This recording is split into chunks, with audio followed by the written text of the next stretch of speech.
हरे कृष्ण। तो बहुत बहुत धन्यवाद आपण मानक आज आमर जो ऑनलाइन जपा सेक्शन एवं भागवतम क्लास रे जो मैंने अंशग्रहण कर।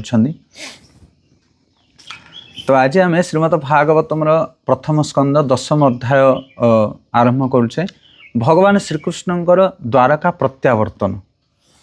तो आपण मैंने समस्ते जानी थे पूर्वर आम जोटा पाठ कर आसुले कि जिते बड़े महाभारत युद्ध आरंभ होती से समय भगवान कृष्ण आसछन्ति द्वारकारु पांडव मानक साहाय्य पाई एवं तापर महाभारत युद्ध सरी सरिला परे पितामह भीष्म सरसज्जार अच्छन्ति एवं भगवान कृष्ण युधिष्ठिर महाराज को एवं तांकर भाई मानक नेकी जाउछन्ति राजवेशरे समस्ते जाइकी मिसुछन्ति पितामह भीष्म को। कारण भीष्मकर अभिलाष यह थिला, इच्छा थिला कि से चाहूले हस्तिनापुर जड़े धार्मिक राजांकर जो अधिकार रहिले से कौन करेंगे ना तांकर दायित्व को छाड़ी पारिबे एवं मृत्यु को ग्रहण करें। कारण से इच्छा मृत्यु वरण करते, इच्छा मृत्यु थिला तांको पाखरे। आउ गोटे शेष इच्छा तांकर थिला कि अंत समय से भगवान को दर्शन करी करी भगवान को स्मरण करी करी तांकर इहलीला स्मरण करेंगे। तो भगवान ए सब इच्छा पूर्ण करथिले भीष्मदेवଙ୍କର। कारण भीष्मदेव होछन्ति जने महान भक्त महाजन एवं तापरे भीष्मदेवଙ୍କର प्राण प्रयाण होइछि, तांको भितरे कथावार्ता होइछि। युधिष्ठिर महाराज को से उपदेश दैछन्ति एवं सूर्यंकर उचित गतिविधि समय रे युधिष्ठिर महाराजଙ୍କର उपस्थिति एवं पंच पांडव अनेक गुड़े मुनि ऋषि भगवान श्रीकृष्णଙ୍କର उपस्थिति रे पितामह भीष्म तांकर शरीर त्याग करछन्ति। आउ तापर भगवान कृष्ण पांडव मान को लेकिन हस्तिनापुर को प्रत्यावर्तन करछन्ति एवं हस्तिनापुर रे तांकर राजकार्य आरंभ करछन्ति। युधिष्ठिर महाराज तांकर ज्येष्ठ पिता धृतराष्ट्र माँ गांधारी एमानकर तत्वावधान रे भगवान कृष्णकर उपदेश अनुसार युधिष्ठिर महाराज कौन करछन्ति ना राज्य शासन आरंभ करछन्ति। तो यही समय शौनक आदि ऋषिमुनि माने सुत गोस्वामी को पचारुछन्ते नैमिषारण्य रे, हे सुत गोस्वामी दयाकरी कहंतु कि ए युधिष्ठिर महाराज जदिओ धर्म पाई युद्ध करथिले तांकर पैतृक संपत्ति जहा उपरे पुत्र मानकर संपूर्ण अधिकार थाए, आतताई जो कौरव वंशी माने थिले तांकर जो शत्रुपक्ष व्यक्ति माने थिले सेमानकु बद्ध करी ये जो तांकर पितृक संपत्ति हस्तिनापुर राजगादी को स्वीकार कले युधिष्ठिर महाराज। से कौन सठिक भाव में राज्य शासन कर पारे, तांको कौन से राज्य तांको संतुष्टि प्रदान कला। कारण आमे तो शुणुचु युधिष्ठिर महाराज जने धार्मिक राजा थिले आउ से कई भली भाव में एते गुड़े सैन्य सामंत को विनाश कला पर राज्य को पाइला पर से केमिति शांति रे राज्य को शासन कर पारे, तांकर राज्य शासन विषय टिके हमको कुह। तो यही कथा से सुत गोस्वामी को पचारुछन्ति शौनक आदि ऋषिमुनि माने। स्वाधीन चेता भाव में राज्य उपभोग करि पारि नथिबे। स्वाधीन चेता माने जमिति अर्जुन कहउछन्ति ना कुरुक्षेत्र युद्ध रे गीता श्रवण करिया पूर्वरु कि ए जो रक्त रंजित राज्य को मु के भली भाव में स्वीकार करिबी। हे कृष्ण तुम्हें मत कहूचे कौरव मान को मार, एमान को मारे कि राज्य को हस्तगत कर। तुम्हें क्षत्रिय अनेक गुड़िए सैनिक मान को अनेक गुड़िए निज जन मान को मारी से भाया गोटे राज्य मत मिल रक्त रंजित राज्य, से राज्य को आम केमती उपभोग करूँ, से भाया राज्य मत दरकार नहीं। तो सेम प्रश्न ये पचारुछन्ति शौनक आदि ऋषिमुनि माने कि युधिष्ठिर महाराज केभली से राज्य को उपभोग कले बा शासन कले, से कौन सतरे स्वाधीन चेता भाव ताको वर्ण कर पारे, ताहा विषय आमको दयाकरी कहूँ। तो शिला प्रभुपाद लिखुछन्ति परपोट रे जेहेतु से जने धार्मिक राजा थिले युधिष्ठिर महाराज, तेणु से उपभोग करिया पई राज्य को उपभोग करिया पई मु गोटे राज्यर राजा हेबी एई उपभोग पाइरे बोली से कार्य कर नथिले। जो तुम मानकर प्रश्न होची कि शौनक आदि ऋषिमुनि मानकर प्रश्न कि से कौन सतरे युधिष्ठिर महाराज राज्य को उपभोग कर पारे, से उपभोग करने राज्य को हस्तगत कर नथिले। गतकाली आम चिल्का नेभी भितर प्रोग्राम था, भगवान पंडित प्रभु जाइए आमर रामश्री प्रभु घर को, तो सेठी प्रभुजी गोटे बढ़िया कथा कहले कर्तव्य आ आसक्ति विषय कहते महाराज क्लास मुझे शुणी से बहुत बढ़िया कथा कहते कहले कि भक्त तांको जीवन रे कर्तव्य को भावी कार्य करने दरकार आसक्ति भाव नुह दुई तीन टा उदाहरण देते प्रभुजी बहुत एक्सलेंट उदाहरण महाराज कथा को सब नोट कर कहते कहले देख जमिति विदुर आउ धृतराष्ट्र विषय कहते विदुर से राज्य को छाड़ी चलीगले हस्तिनापुर राज्य को छाड़ी कौन पाई राज्य प्रति तांकर आसक्ति नथिला कि एमाने सब कुकर्म करुछन्ति राज्य नष्ट हो मु एमानक पाखरे रहिबिनी मते भी मरिबा को पड़िबो मु राज्य छाड़ी पळेबि ना आसक्ति नथिला सेति से छाड़ी पळेलेनी धर्म पाई तांकर कर्तव्य थिला जेहेतु से जने मंत्री विदुर मंत्रीर कार्य होछि धर्मनीति विषय शिक्षा देवा से धर्म पाई सब कार्य करुथिले धर्मनीति शिक्षा दउथिले धृतराष्ट्र से कहिथिले कि जदि तुमे दुर्योधन कथा शुणव ताहले तुम वंश निपात हो ये जो भली भाव कार्य कर धृतराष्ट्र तांको कथा शुणिलेनी तापरे विदुर राज्य छाड़ी पलैथिले एवं पुणी आउ थे बहुत दिन पर बुली बुली पुणी हस्तिनापुर को आसिले ताने कौन पाई आसिले पुणी आउ थे कौन भोग करने इच्छा था तांकर गोटे राजपार्षद भली पुणी रहीकि से राज्यर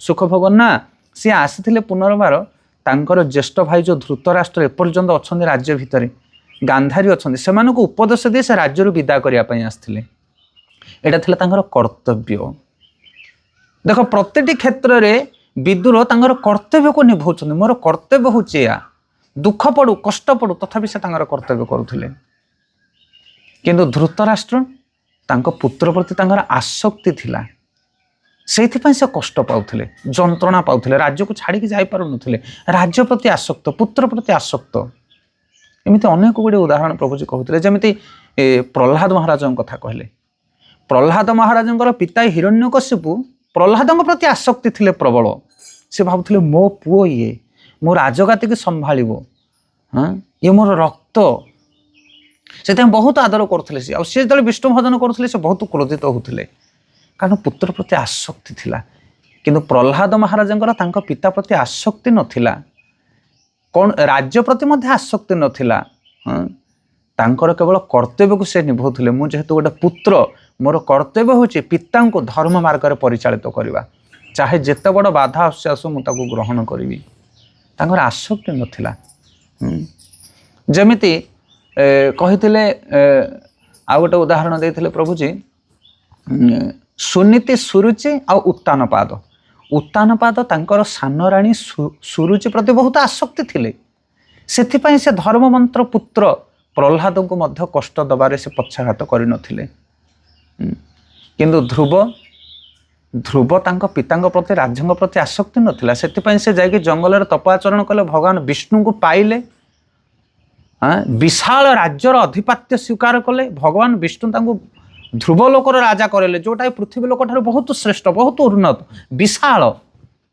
से राज्यर राजा हैला परे मध्य ध्रुव से पुनर्बार आउ थे आसते पितांकर उद्धार पाई एटा थिला ध्रुवंकर कर्तव्य किंतु उत्तानपादंकर तांकर राणी प्रति थिला आसक्ति बहुत गुड़े उदाहरण देथिले प्रभुजी तो सेथिपाई ये जो आसक्ति आ कर्तव्य यही दृष्टि आमको देखा पड़े ये युधिष्ठिर महाराज तांकर ए राज्य प्रति आसक्ति नथिला लेस मात्र किंतु से सर्वदा चाहूले निज कर्तव्य को संपादन करने जेहेतु आम राजवंशीय आम क्षत्रिय से आमर कर्तव्य हूँ कि हस्तिनापुर राज्य को सठिक भाव में पालन करवा सेठारे उपस्थित थिबा समस्त नागरिक मान पुत्रवत स्नेह दवा धार्मिक मार्ग में से परिचालित करवा यहाँ थिला तांकर बहुत बड़ जिम्मेदारी दायित्व कर्तव्य से पालन करते शिल प्रभुपाद से कथा लिखुन राज्य उपभोग करवा तांकर कौन प्रकार उद्देश्य नथिला युधिष्ठिर महाराज तो काली प्रभुजी कहते कहले विदुर जदिओ राजमंत्री भाव में थिले सेठी किंतु कौन प्रकार राजकीय परिपाटी की से स्वीकार करुले बड़ अनासक्त भाव में रोते से उचित शिक्षा दे पारुले जदि राज्य प्रति एवं राज उपभोग प्रति आसक्ति थांते विदुर ताहले से पक्षपातिता आचरण करिथांते से भय करिथांते कि मु ए कथा कहबी ଧୃତରାଷ୍ଟ୍ର ଆକୁ ସ୍ୱୀକାର କରିବେ ନା ନାହିଁ, ଦୁର୍ଯ୍ୟୋଧନ ଆକୁ ସ୍ୱୀକାର କରିବ ନା ନାହିଁ, ତାଙ୍କ ବିପକ୍ଷରେ କଥା କହିଲେ ସେମାନେ କାଳେ ମୋତେ ରାଜ୍ୟରୁ ନିର୍ବାସିତ କରିବେ, ମୁଁ ଆଉ ଏଭଳି ଭାବରେ ଫ୍ୟାସିଲିଟି ସୁବିଧା ପାଇପାରିବି ନାହିଁ, ସେଥିପାଇଁ ଏକଥା ମୁଁ କହିବିନି। ଯଦି ରାଜ୍ୟ ପ୍ରତି ଆସକ୍ତି ଥାନ୍ତା ତାହେଲେ ଏ ସତ୍ୟ ବଚନ ସେ କେବେ କହିପାରିନଥାନ୍ତେ। ସେଥିପାଇଁ ଯିଏ ଶିକ୍ଷାଦାତା, ଯିଏ ଗୁରୁ, ଯିଏ ଆଧ୍ୟାତ୍ମବାଦୀ, ସେ ସବୁବେଳେ ଅନାସକ୍ତ ରହିବା ଦରକାର ସଂସାର ପ୍ରତି। ସେ ଭଗବାନଙ୍କ ଉପରେ ସର୍ବଦା ଆଶ୍ରିତ ରହିବା ଦରକାର। ତାହେଲେ ଯାଇକି ସେ ଉଚିତ ନ୍ୟାୟ କରିପାରିବ, ଉଚିତ ଉପଦେଶ ପ୍ରଦାନ କରିପାରିବ, ପକ୍ଷପାତିତା କେବେ ଆଚରଣ କରିବ ନାହିଁ। ଆ ବିଷୟରେ ଆମେ ମଧ୍ୟ ପୂର୍ବରୁ ଆଲୋଚନା କରିଥିଲେ କି ଯଦି ଜଣେ ଗୁରୁ ଶିଷ୍ୟଠାରୁ ଅଧିକ ଧନ ଆଶା କରନ୍ତି, ଯଦି ଜଣେ ଗୁରୁ ଶିଷ୍ୟର ସୁଖ ସୁବିଧାକୁ ନିଜେ ପ୍ରାପ୍ତ ହେବା ପାଇଁ ଇଚ୍ଛା କରନ୍ତି, ତାହେଲେ ସେ ଶିଷ୍ୟର କୀର୍ତ୍ତଦାସ ହୋଇଯାଆନ୍ତି। ଗୁରୁ ଶିଷ୍ୟ ହୋଇଯାଆନ୍ତି, ଶିଷ୍ୟ ଗୁରୁ ହୋଇଯାଏ। ଶିଷ୍ୟ ଯାହା କହିବେ ଗୁରୁ ମାନି ନେବାକୁ ବାଧ୍ୟ ହୁଅନ୍ତି। କାହିଁକି? କାରଣ ସିଏ ତାଙ୍କର ସମ୍ପତ୍ତି ପ୍ରତି ଆସକ୍ତି ହୋଇଯାଇଛନ୍ତି। ଯେମିତି ପ୍ରଭୁଜୀ କହୁଥିଲେ ଅସୁରମାନଙ୍କର ଗୁରୁ ଶୁକ୍ରାଚାର୍ଯ୍ୟ କ'ଣ ପାଇଁ ଏତେ ସପୋର୍ଟ ଦେଉଥିଲେ ବଳି ମହାରାଜଙ୍କୁ? କାରଣ ସେ ଚାହୁଁଥିଲେ କି ଯଦି ବଳି ମହାରାଜଙ୍କ ହାତରୁ ରାଜ୍ୟ ଚାଲିଯିବ ତାହେଲେ ମୁଁ ତାଙ୍କର ଗୁରୁ ଭାବରେ ଯେଉଁ ସୁବିଧା ପାଉଛି ସେ ସୁବିଧା ପାଇପାରିବି ନାହିଁ। ସେଥିପାଇଁ ବଳି ମହାରାଜ ରାଜା ହେଇକି ରହିଲେ ମୁଁ ତାଙ୍କର ରାଜଗୁରୁ ଭାବରେ ସମସ୍ତ ସୁବିଧା ଉପଭୋଗ କରିପାରିବି। ଏଇ ଆକାଂକ୍ଷା ଥିଲା ତାଙ୍କ ପାଖରେ। ଚନ୍ଦ୍ରଗୁପ୍ତ ମୌର୍ଯ୍ୟ ଆଉ ଚାଣକ୍ୟଙ୍କର କଥା ମଧ୍ୟ ପ୍ରଭୁଜୀ କହୁଥିଲେ, ବହୁତ ଏକ୍ସିଲେଣ୍ଟ ଉଦାହରଣ ଥିଲା। କି ଜଣେ ସାଧୁ କେଉଁଭଳି ଭାବରେ ସଂସାରର ପ୍ରଲୋଭନ ପ୍ରତି ଅନାସକ୍ତ ରହିବା ଦରକାର, ତାହେଲେ ଯାଇକି ସେ ତାର କର୍ତ୍ତବ୍ୟକୁ ସଠିକ୍ ଭାବରେ ସମ୍ପାଦନ କରିପାରିବ। କର୍ତ୍ତବ୍ୟ ଆଉ ଯଦି ଭୌତିକ ସମ୍ପତ୍ତି ପ୍ରତି ଆମେ ଆସକ୍ତ ରହିଲେ ତାହେଲେ ଆମ କର୍ତ୍ତବ୍ୟକୁ ଆମେ ସଠିକ୍ ଭାବରେ କରିପାରିବା ନାହିଁ, କଦାପି କରିପାରିବା ନାହିଁ।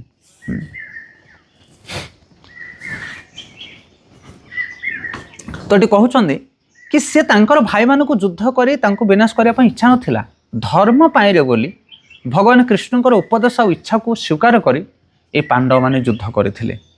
କାରଣ ତାଙ୍କର ସେଇ ଭାଇମାନେ ସମସ୍ତେ ଯୁଦ୍ଧ କ୍ଷେତ୍ରରେ ନିହତ ହେଲେ, ତେଣୁ ସେ ତାଙ୍କର ସାନ ଭାଇମାନଙ୍କର ସହାୟତା କେବଳ କର୍ତ୍ତବ୍ୟ ଦୃଷ୍ଟିରେ ରାଜ୍ୟ ଶାସନ କଲେ। ସୌନକ ଋଷିଙ୍କର ପ୍ରଶ୍ନ ଅତି ମହତ୍ତ୍ୱପୂର୍ଣ୍ଣ ଥିଲା। ସେ ଜାଣିବାକୁ ଚାହୁଁଥିଲେ ମହାରାଜ ଯୁଧିଷ୍ଠିର ଯୁଦ୍ଧରୁ ନିବୃତ୍ତ ହେଲା ପରେ ରାଜ ସିଂହାସନରେ ଅଭିଷିକ୍ତ ହେଲେ ତତ୍ପରେ ତାଙ୍କର ବ୍ୟବହାର କି ପ୍ରକାର ହେଲା, ରାଜ୍ୟ ସୁଖଭୋଗ ସମ୍ବନ୍ଧରେ ତାଙ୍କର କି ପ୍ରକାର ପ୍ରବୃତ୍ତି ଥିଲା। ତ ଯୁଧିଷ୍ଠିର ମହାରାଜ ଏଇଭଳି ଏକ ଭୟଙ୍କର ପରିସ୍ଥିତିରେ ଗତି କଲା ପରେ ରାଜ୍ୟକୁ ପ୍ରାପ୍ତ ହେଲେ, କେତେ ପ୍ରକାର ତାଙ୍କ ଜୀବନରେ ଯେଉଁ ଦାଦୁଲ୍ୟମାନ ପରିସ୍ଥିତି ଆସିଛି, ଯୁଦ୍ଧ କରିବାକୁ ପଡ଼ିଛି, ବନବାସ କରିବାକୁ ପଡ଼ିଛି, ନିଜର ପ୍ରିୟ ଲୋକମାନଙ୍କ ସହିତ ବିରୋଧାଭାସ ବ୍ୟବହାର କରିଛନ୍ତି, ଆଉ ଶେଷରେ ରାଜ୍ୟ ପାଇଛନ୍ତି। ସେ ରାଜ୍ୟକୁ ସେ କେଉଁଭଳି ଭାବରେ ସ୍ୱୀକାର କରୁଛନ୍ତି, ତାଙ୍କର ପରବର୍ତ୍ତୀ କେମିତି ତାଙ୍କର ପଦକ୍ଷେପ ରହୁଛି, ସେ କିଭଳି ଭାବରେ ରାଜ୍ୟକୁ ଶାସନ କରୁଛନ୍ତି, ଏ ବହୁତ ମହତ୍ତ୍ୱପୂର୍ଣ୍ଣ ଶିକ୍ଷା ଜୀବନରେ। ତ ସେଇ କଥା ଏଠି ପ୍ରଶ୍ନ ପଚାରୁଛନ୍ତି, ବହୁତ ମହତ୍ତ୍ୱପୂର୍ଣ୍ଣ ପ୍ରଶ୍ନ। ଆମମାନଙ୍କ ଜୀବନରେ ବି ଏଭଳି ଘଟେ। ବହୁ କଷ୍ଟ ବହୁ ପରିଶ୍ରମ କଲା ପରେ ଆମମାନଙ୍କୁ କିଛି ମଧ୍ୟ ସମ୍ପତ୍ତି ପ୍ରାପ୍ତ ହୁଏ। ବାପା ଭାଇ ଅକ୍ଳାନ୍ତ ପରିଶ୍ରମ କରନ୍ତି, ଶେଷରେ ଆମମାନଙ୍କୁ ଝିଅ ଜ୍ୱାଇଁ କିମ୍ବା ଆମେ ଯାହା କିଛି ତାଙ୍କର ବଂଶଜ ଆମମାନଙ୍କୁ ବହୁତ କିଛି ଦିଅନ୍ତି। ସେମାନେ ଗାଡ଼ି ଘୋଡ଼ା ସ୍ୱର୍ଣ୍ଣ ଯୌତୁକ ଇତ୍ୟାଦି ଆମମାନଙ୍କୁ ମିଳେ। କିମ୍ବା ଆମର ପୂର୍ବପୁରୁଷର ଯେଉଁ ପିତୃପିତାମହମାନେ ଯେଉଁ ପରିଶ୍ରମ କରି କରି ଆମମାନଙ୍କୁ କିଛି ସମ୍ପତ୍ତି ଦେଇଛନ୍ତି, ଆମମାନଙ୍କ ପାଖରେ କିଛି ଭୋଗ୍ୟ ବସ୍ତୁ ଅଛି, ଆମେ ତାକୁ କିଭଳି ସ୍ୱୀକାର କରିବା ଦରକାର। ତ ଇଏ ହେଉଛି ବିଶାଳ ପ୍ରଶ୍ନ ଆମ ସମସ୍ତଙ୍କ ପାଇଁ। ଆମ ପାଖରେ ଯେଉଁ ସମ୍ପତ୍ତି ଅଛି ତାହା ଆମର ନୁହଁ, ତାକୁ କିଭଳି ଭାବରେ ଆମେ ବରଣ କରିବା ଦରକାର, ଇଏ ପ୍ରଶ୍ନ ଥିଲା। ତ ବହୁତ ବହୁତ ଧନ୍ୟବାଦ ସମସ୍ତଙ୍କୁ। ଯଦି ଆପଣମାନେ କାହାର କିଛି ପ୍ରଶ୍ନ ଅଛି, କିଏ କ'ଣ କହିବା ପାଇଁ ଚାହୁଁଛନ୍ତି ଆଜିର ଶ୍ଲୋକରେ, ଆପଣମାନେ କହିପାରିବେ। ନହେଲେ ପରବର୍ତ୍ତୀ ସମୟରେ ଆସନ୍ତାକାଲିଠାରୁ ସୁତ ଗୋସ୍ୱାମୀ କହିବେ କି ଏଇଭଳି ଭାବରେ ଯୁଧିଷ୍ଠିର ମହାରାଜ କେଉଁ ମୁଡ଼୍ରେ ସେ ରାଜ୍ୟକୁ ଶାସନ କରୁଛନ୍ତି ଏବଂ ଭଗବାନ କୃଷ୍ଣ କିଭଳି ଦ୍ୱାରକାକୁ ପ୍ରତ୍ୟାବର୍ତ୍ତନ କରୁଛନ୍ତି ହସ୍ତିନାପୁରକୁ ପରିତ୍ୟାଗ କରିକି, ତା ବିଷୟରେ ଆମେ ଆଗକୁ ଶ୍ରବଣ କରିବା। ବହୁତ ବହୁତ ଧନ୍ୟବାଦ। ହରେ କୃଷ୍ଣ। ଶିଲ ପ୍ରଭୁପାଦ କି ଜୟ।